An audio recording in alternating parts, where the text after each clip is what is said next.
Study അക്കാദമിയിലേക്ക് സ്വാഗതം. ഇന്നത്തെ വീഡിയോയിൽ സമാശ്വാസ പദ്ധതിയിലെ 4ാമത്തെ വിഭാഗമായ സിക്കിൾ സെൽ അനീമിയ രോഗികൾക്ക് സാമ്പത്തിക സഹായം നൽകുന്ന പദ്ധതിയെക്കുറിച്ചാണ് വിവരിക്കുന്നത്.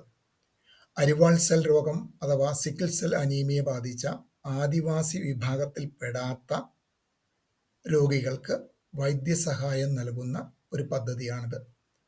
പ്രതിമാസം 2000 രൂപയാണ് ധനസഹായം ലഭിക്കുന്നത്. സംസ്ഥാനത്തെ ആദിവാസി വിഭാഗത്തിൽപ്പെടാത്തവരിൽ അരിവാൾ സെൽ രോഗം ബാധിച്ച ദാരിദ്ര്യരേഖയ്ക്ക് താഴെയുള്ള പൊതുവിഭാഗത്തിൽപ്പെടുന്നവർ ആയിരിക്കണം.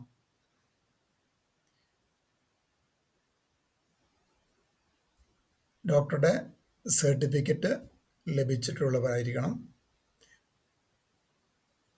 അപേക്ഷ സമർപ്പിക്കുമ്പോൾ ജാതി തെളിയിക്കുന്ന സർട്ടിഫിക്കറ്റ്, അപേക്ഷകൻ്റെ ബാങ്ക് പാസ്ബുക്കിൻ്റെ പകർപ്പ്, റേഷൻ കാർഡിൻ്റെ പകർപ്പ്, ആധാർ കാർഡിൻ്റെ പകർപ്പ്, മെഡിക്കൽ സർട്ടിഫിക്കറ്റ് ഉണ്ടായിരിക്കണം.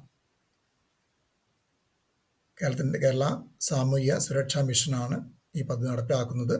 അപ്പോൾ കൂടുതൽ വിവരങ്ങൾക്ക് മിഷൻ്റെ വെബ്സൈറ്റ് സന്ദർശിക്കാവുന്നതാണ്. അതിൻ്റെ ലിങ്ക് ഈ വീഡിയോയുടെ ഡിസ്ക്രിപ്ഷൻ ബോക്സിൽ നൽകിയിട്ടുണ്ട്. Thank you.